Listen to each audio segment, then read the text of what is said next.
I have one word only. I advise to the representative of the United States to be polite. It will be better for yourself and the country you represent. Thank you. Passionate and merciful. We appreciate the Secretary General for his briefing and his contribution to this meeting. We express our sincere appreciation to the Russian Federation and China for supporting the convening of this emergency meeting of the Security Council to address the manifest aggression committed by the United States and Israeli regime. I also thank those Council members, in particular China, Pakistan, and the Russian Federation, who have today taken principled position in condemnation of this unlawful act. And it is regrettable that some members of this body, in a blatant double standard, disregarded the flagrant act of aggression committed by the US and Israel on Iran and condemn Iran for using its inherent right to self-defense on the UN Charter.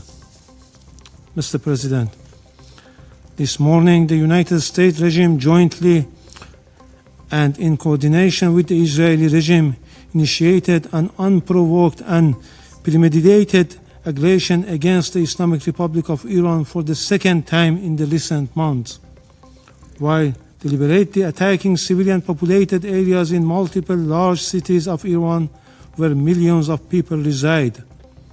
As a result of this brutal armed attack, hundreds of civilians have been killed and injured. The aggression and atrocious crime of the United States regime and the Israeli regime and the deliberate and persistent targeting of civilian infrastructure are going. In addition to the numerous civilian residential buildings, the aggressors have also targeted a school in the city of Minab, Hormozgan province, killing more than 100 children. The number of innocent civilians continues to rise. This is not only an act of aggression, it is a war crime and a crime against humanity. Yet today, once again, the representative of the United States, through a regrettable pattern, has attempted to distort facts and rely on misinformation to justify the blatant aggression of the United States and Israel against my country. The facts, however, are unequivocal.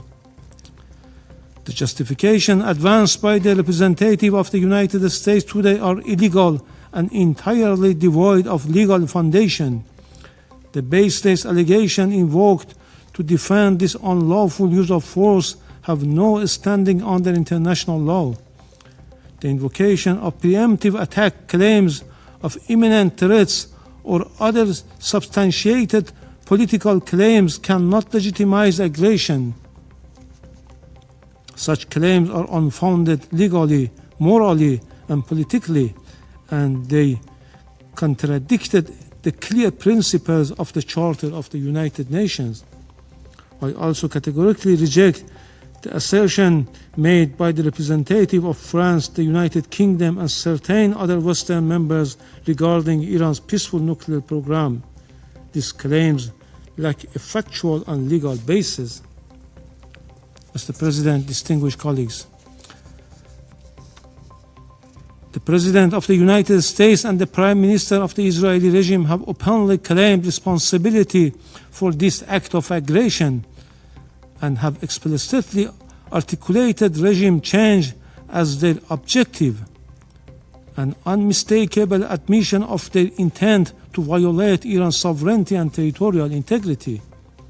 The President of the United States has falsely described this aggression as necessary to neutralize an imminent threat to the American people. This is nothing more than a deliberate attempt to mislead the international community and the US public opinion and manufacture consent for unlawful war. Similarly, the representative of the United States has cynically sought to mislead this council, yet history provides ample documentation that the foreign policy of the United States has repeatedly relied on unlawful force, covert intervention, and political manipulation to alter the governments of other member states.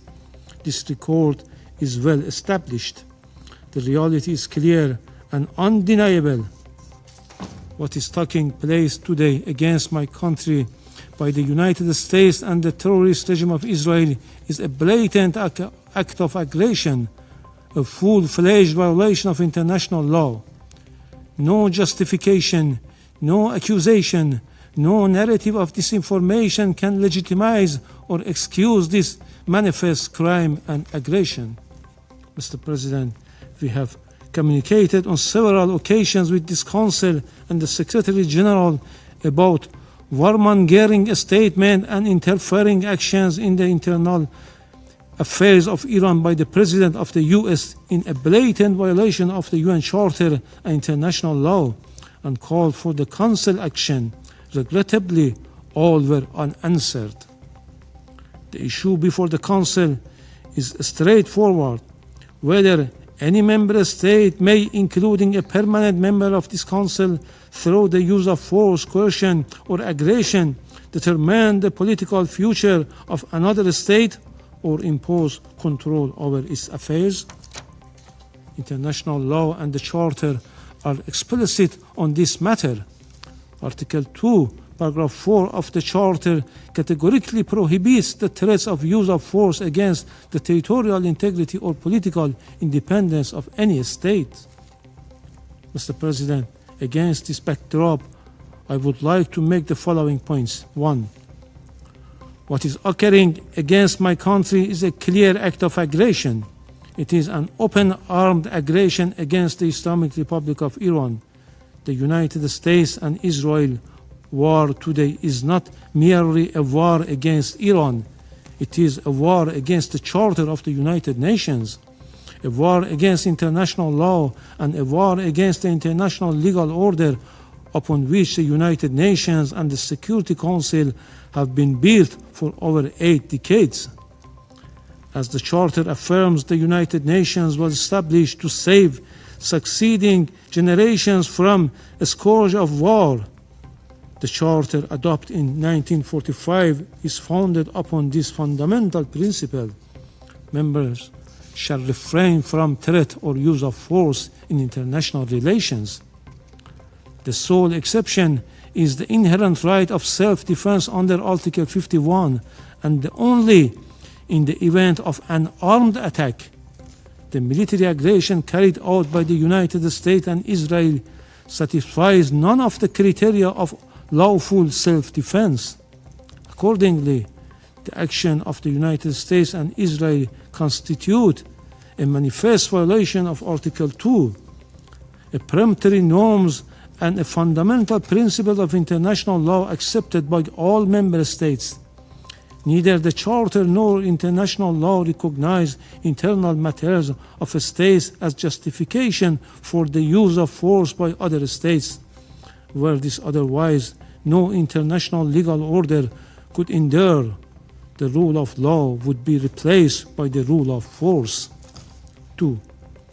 In responding to aggression and large-scale war, the Islamic Republic of Iran is exercising its inherent and lawful right of self-defense under Article 51 of the Charter of the United Nations.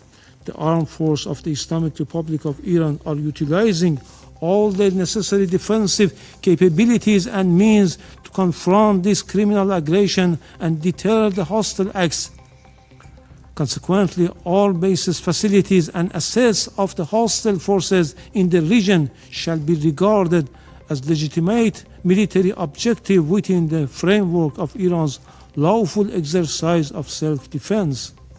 Iran will continue to exercise its right of self-defense decisively and without hesitation until the aggression ceases in full and unequivocal terms. 3. Iran remains firmly committed to respecting the sovereignty and territorial integrity of its neighboring countries. Under no circumstances will we target the sovereignty, people, or interests of our neighboring countries in the Persian Gulf. our legitimate response have been directed solely and exclusively at the bases and assets of the hostile government of the United States that operate beyond the control of the host states. Priority has been given to the targets that diminish the aggressor capability and capacity to continue its malign actions. We had previously and formally conveyed this warning to the Secretary General and the Security Council. 4. Despite continuous U.S. hostile policy, we were sincerely and seriously pursuing the path of diplomacy and dialogue to reach a just, fair, and sustainable agreement. Yet, for the second time in the midst of the negotiation, the United States betrayed diplomacy and resorted to force and launched an attack against my country in blatant violation of Charter of the United Nations, presently interfering in Iran's internal affairs. They are even calling on the people to riot against their own government. The recent record of the United States toward Iran is equally clear. Since January 2025, the U.S. administration again reinstated the hostile approach, including the policy of so-called maximum pressure and economic strangulation through sweeping sanctions. The General Assembly has repeatedly voted by overwhelming majorities against such unilateral coercive measures. The objective of these illegal measures has been transparent, unconditional surrender. Despite repeated warning by Iran to the Secretary General and the Council regarding serious violation of the Charter by a permanent member, the Council has regrettably failed to discharge its primary responsibility, allowing the erosion of the rule of law in favor of the rule of force. 5. Just as the Israeli regime succeeded in dragging the United States into the quagmire of war with Iran, the United States in turn is deliberately seeking to expand the scope of the conflict by exploiting spaces in the Persian Gulf region. The hostile U.S. government dream of swallowing Iran and forcing the Islamic Republic of Iran into submission will never be realized. This war, before being a contest of military equipment and advanced technologies, is a battle of wills, and in that battle the Islamic Republic of Iran will prevail. Furthermore, the Islamic Republic of Iran has repeatedly affirmed its commitment to diplomacy and negotiation. However, it will never submit to pressure, coercion, or force. Diplomacy has rules and principles. It cannot coexist with aggression. 6. The duty of Council members is to defend international law and specifically the Charter. They are not called upon to judge the political system of states, nor to determine whether military aggression or economic siege leads to freedom or domination.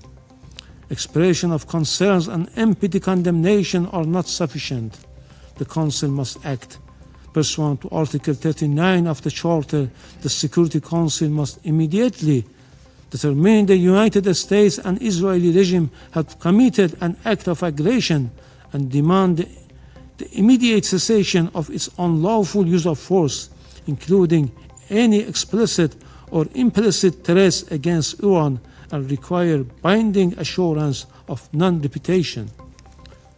Affirm that the United States and Israeli regime bear full international responsibility for all materials and moral damage inflicted upon the infrastructure and facilities of the Islamic Republic of Iran and are obligated to provide full reparation. Let me conclude, Mr. President, with a simple and undeniable truth. Israel and the United States have attacked Iran. They have violated international law and the Charter of the United Nations. They must be held accountable. So long as this aggression continues, Iran will continue to exercise its inherent right of self-defense, firmly, proportionately, and without hesitation, until the aggression ends. The Security Council must act now and stop this act of aggression immediately. Silence is complicity in this crime. I thank you. I thank the representative of the Islamic Republic of Iran for the statement, and I give the floor to the representative of Israel. Mr. President, for 47 years, the Islamic regime in Iran has led crowds in chanting Marjbar Israel, Marjbar America. Mr. Iravani, do you want to translate these chants? Your leaders have been chanting it for years in public events, in your parliament. Marjbar Israel, Marjbar America. They mean death to Israel, death to America. Israeli and American flags were painted on roads so they could be trampled. Our flags were burned in public squares. This is not the anger of a radical fringe. It is state-sanctioned hatred. And while those Marjbar chants echoed, uranium was enriched, centrifuges span, missiles were built, facilities were buried deep underground. It was never just empty rhetoric. It was preparation for action. But today, alongside our ally, the United States, we act to stop it. Israel stands before you today, having acted with the United States to confront and stop an existential threat before it became irreversible. The operation targets nuclear infrastructure, ballistic missile sites, the machinery of repression that fuels terror across our region. We did not act of impulse. We did not act of aggression. We acted out of necessity because the Iranian regime left no reasonable alternative. This joint effort will continue for as long as the threat remains. We thank President Trump and acknowledge the close cooperation between Israel and the US, which has brought the alliance between our countries to an all-time high, in peace and in war. Let us be clear about what we are confronting. This regime has built nuclear weapons in blatant disregard of international law and UN resolutions. It has brutally murdered its own citizens and crushed dissent. It's happened now as we speak in cities in Iran. It has expanded missile arsenals and armed proxies across the region. It has openly declared its intention to erase Israel from the map. Now, as it faces consequences, it is launching missiles and drones across the region, endangering the UAE, where a Pakistani citizen, unfortunately, was killed. Jordan, Kuwait, Bahrain, Qatar, Iraq. As we speak, in the last hour, a rocket targeted the city of Tel Aviv. Civilians, they don't target military bases. Civilians struck a building in Tel Aviv. An innocent woman was killed and 21 people were injured. This is a regime that destabilizes wherever it reaches. It spreads violence outward while crushing freedom at home. It is not reacting. It is expanding. It is a machinery of radicalism that does not recognize borders. Mr. President, diplomacy was exhausted. Iran was required to stop enriching uranium, stop heavy water projects, stop developing nuclear-capable missiles, and allow full inspections. Iran did none of it. Instead, it fortified its nuclear facilities, so we cannot get to them, accelerated missile production, and continue to fund terror. Since the last operation in the summer, they spent billions on their proxies. The resolutions were clear. The strategy was just as clear. Delay, delay, delay. But we will not be played. And it's simple what they were planning. They were building the means to corner us, to force an irreversible reality with our backs against the wall. That is not a future Israel will accept. No responsible nation should. This operation is guided by clear objectives: eliminate immediate threats, dismantle the nuclear program, destroy its ballistic missile production, neutralize naval threats, break the proxy network that destabilizes the region. The operation was carried out in order to protect the people of Israel within the framework of the ongoing armed conflict between Israel and Iran, in line with the UN Charter and in accordance with international law. Our forces stand ready to stop extremism armed with nuclear weapons. To the soldiers of the IDF, our boys and girls, my son, my daughter, we salute you. You stand like lions defending our people. An entire nation stands behind you. We have heard the condemnation from few member states, from the Secretary General, but we all know that escalation did not begin today. It began when Iran armed proxies and exported terror, expanded missiles and drones, advanced its nuclear program in violation of its commitments, turned on its own people, beating, imprisoning, executing. Where was the outrage of the UN? Where were the consequences? Now, Israel acts to prevent an irreversible threat, and the condemnation is immediate. This is the definition of hypocrisy. Some call this aggression. We call it necessity.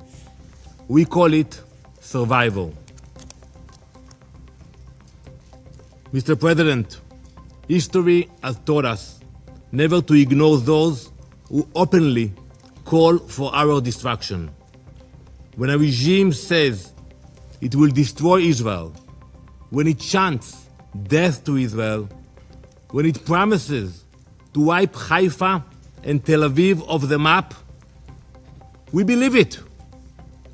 We genuinely believe it when we see those hundreds of ballistic missiles that they are launching to Israel. We believe the threats. We do not ignore them. We do not gamble with our survival. We act. Now let me address the brave people of Iran. You are not our enemies. This operation is not directed at you. It is directed at a regime that has silenced you, imprisoned you, and invested in missiles and uranium while your economy suffers. You deserve better. It is this regime, the Basij, the Revolutionary Guard, who have dragged your country into isolation. The world does not fear a free Iran. It fears a radical regime armed with nuclear weapons and driven by extremism. Your future should not be defined by those who chant for death. As President Trump has said, the Iranian people deserve dignity, security, and the chance to shape their own destiny. We are thinking about you. You are seen. You are not alone. The future of Iran belongs to its people. We stand with you. Mr. President, This week, Jewish families all around the world celebrate Purim.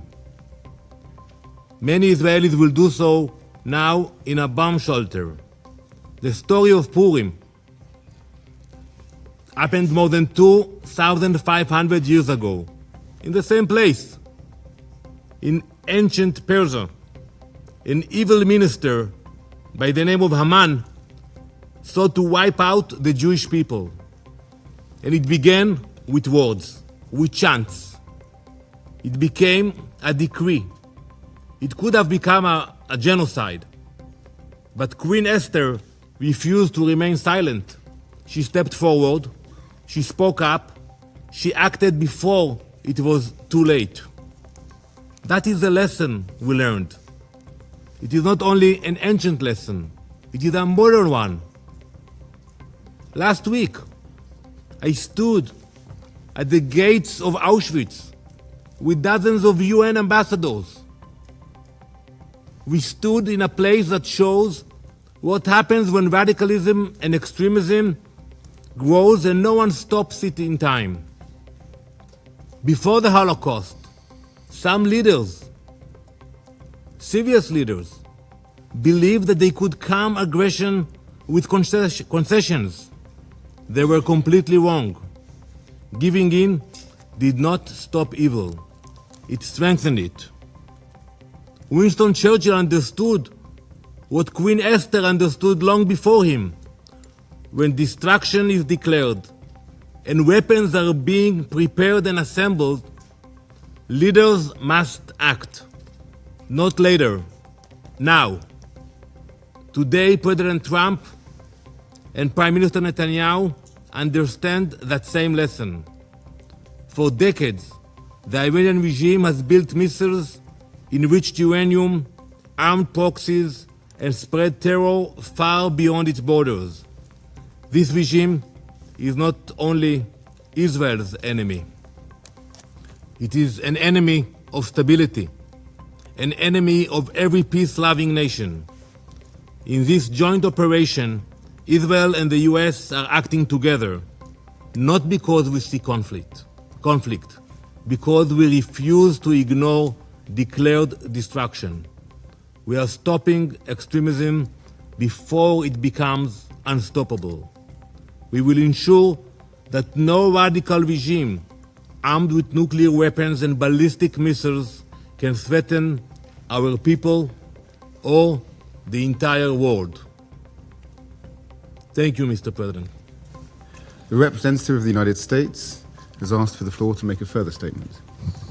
Yeah, thank you, Mr. President. I wish to exercise my right of reply to the so-called representative of the Iranian regime. The United States strongly rejects this ridiculous and frankly farcical assertion that U.S. actions are inconsistent with international law. For 47 years, the Iranian regime has chanted, quote, "Death to America," at every turn, at every opening of its parliament. It has sought to eradicate the state of Israel. It has waged an unending campaign of bloodshed and mass murder. It is responsible for a series of unprovoked armed attacks targeting the United States and Israel, violations of the UN Charter, and threats to international peace and security across the Middle East. It has even attempted to assassinate the U.S.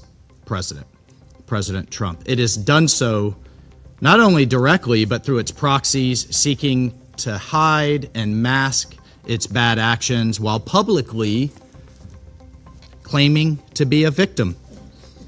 Iran's menacing activities directly endanger the United States, our troops, our bases overseas, our partners, our allies around the world. The United States has made every effort to negotiate a peaceful resolution of this conflict with Iran. But Iran has failed to take that opportunity.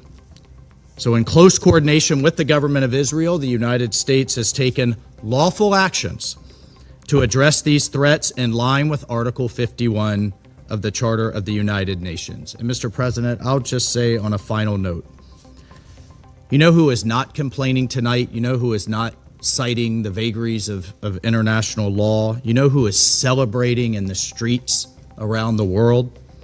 The Iranian people.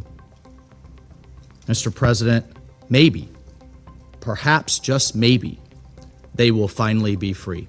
I thank you. I thank the representative of the United States for the statement. The representative of Iran has asked for the floor to make a further statement. Thank you. I have one word only. I advise to the representative of the United States to be polite. It will be better for yourself and the country you represent. Thank you. The representative of the United States has asked for the floor to make a further statement. Frankly, I'm not going to dignify this with another response, especially